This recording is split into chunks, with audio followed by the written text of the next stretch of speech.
I'm Joe Chile. You can listen to me mornings on The Big Weck. Joining us today on The Big Weck's Buffalo on the Rise is Edward Shanahan from Atlantic Garages. How we doing, sir? Good. How are you doing? Excellent. Can I call you Ed? Call me whatever you want. No, I think we'll just stick with Ed. I'm just kidding. Tell us a little bit about Atlantic Garages. This always was a mystery to me. I've seen people, say, oh, we never had a garage. We want a garage. Going to put a garage up. And are there certain things you have to look at? Can you put a garage like in a neighborhood?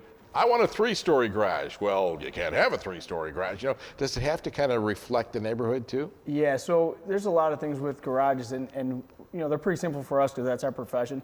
But if you call me, depending on what township you live in, there's all different residential codes for each town, municipality. Each one has a different one. Not only do they have your residential code, you have R1, R2, R3.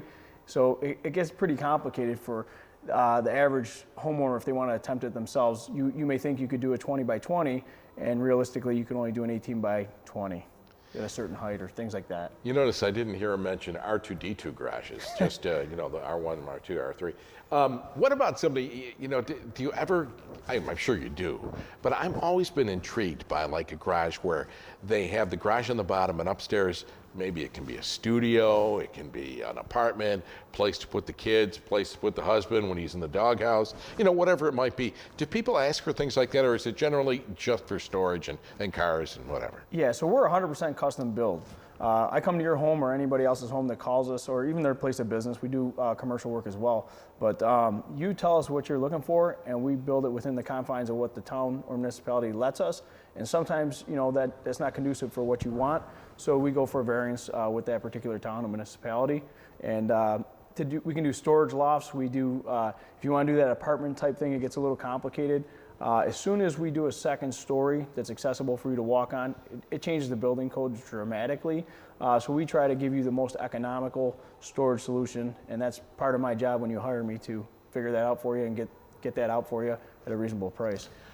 What happens if, you go in and you meet with somebody and they're not very creative? I want a garage, but I want you to draw it up for me. Draw the whole thing up, give me some different plans. Do people say this to you? I mean, I'm not a very creative person when it comes to stuff like that. A garage to me is a box to put my car in. You know what I mean? I'm sorry to say that. No, that's all right. Saying, right? But when you ask me for that, I tell you, go get a shoebox, and then we'll put a roof on it and flip it around, whatever you want.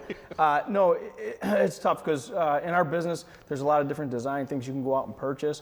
I tell everybody, we'll give you hundreds of addresses of garages that we built. We have pictures of them. You can go on our website. I kind of walk you through it. I could explain it to you anytime. The easiest way, I say a gable. Gable roof looks like an A is gable. Reverse gable is just A flipped, so it's reversed. Okay. Hip roof is 4 sides, so you have this, all 4 sides is a hip roof. So those are your 3 regular designs. If you want a barn style roof, that's gambrel style. So I kind of talk you through it, and you explain to me, or I'll look at your neighbors and say, hey, he has a built out rake. Would you like it to look like that?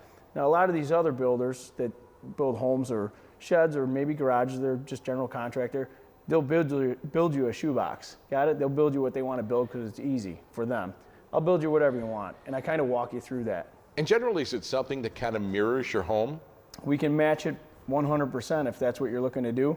A lot of people always ask me with that gable, reverse gable, build techniques. If you've got a wider garage than deep, usually it's more cost effective to do a reverse gable. So your house may be gabled, and we'll say, maybe you should do a reverse gable. And they always say, is that right? Because my house is this way. And I say, go down the street. There's 6 of them that are opposite of what the house is. So it's personal preference, but we can match it exactly if you'd like. Last time I looked up something like that, all that came up was Clark Gable. So I'm probably not very astute when it comes to roofs. You guys have been in business since what, 1979? 1979, the original owner started it, yep. This is a family business? It is a family business. Is that good? Is that bad? You can tell us. It's the inside scoop. Nobody else is paying attention. It's okay. It's all right. Yeah, she's in the office, so she's doing. The big boss is in the office, and actually we just brought our son is 15 months, so I had him in the stroller the other day breaking some metal coil. I got to break him in early, but it is a family business, and everybody we try to deal with locally, we try to deal with small businesses as well that are family orientated. Well, that's great. Keeping things right in the business right here in Western New York, right? I have to ask you this because, as soon as Ed came up and sat down, I'm looking up here, it says commitment to finishing the project 25/8. I said, of course, I don't want to seem stupid. So I said, Ed, I think it's a typo here. It says, commitment to finish the project 25/8. And you said, no, it's not a typo. Tell us what 25/8 means. Well, 25/8 is pretty much you get 24 hours in a day. We try to give you an extra hour of our effort every day, so that's where the 25 comes from. We're up before the sun comes up, and we'll work on your project, in the office or getting materials together after the sun goes down, not a problem. 8 days a week instead of 7 because we get that extra hour every day, and we try to give you a whole nother day's worth of our work. And what we mean by that is just our commitment to get the project done. Once we start a project, we're on your project. There is delays sometimes with vendors getting some things in, and we'll communicate that to you. That's the important part, is communicating it to you. So 25/8 is our commitment to you, letting you know that we'll work past that 24-hour mark. We're going to keep it going until your project's complete 100%. So it's not like, you start on something, 2 days later you come back to work on something, 3 days later you come back, next week you're back. I mean, you try to, as long as you have the materials necessary to try to work on that continuously, right? Yeah, absolutely. Once we're on your project, we're on your project. The only delay sometimes is with the municipalities and inspections. So sometimes our hands are tied, we have to wait for something. We go start another project, same thing. We wait on their project, we come back, complete yours, get the final inspection. Ed, that's great. I'm very impressed by what you guys do. For more information and answers to your questions, contact Atlantic Garages by calling 716-694-6340 or go to AtlanticGaragesWNY.com. Sponsorship and promotional consideration for the preceding segment was provided by the following.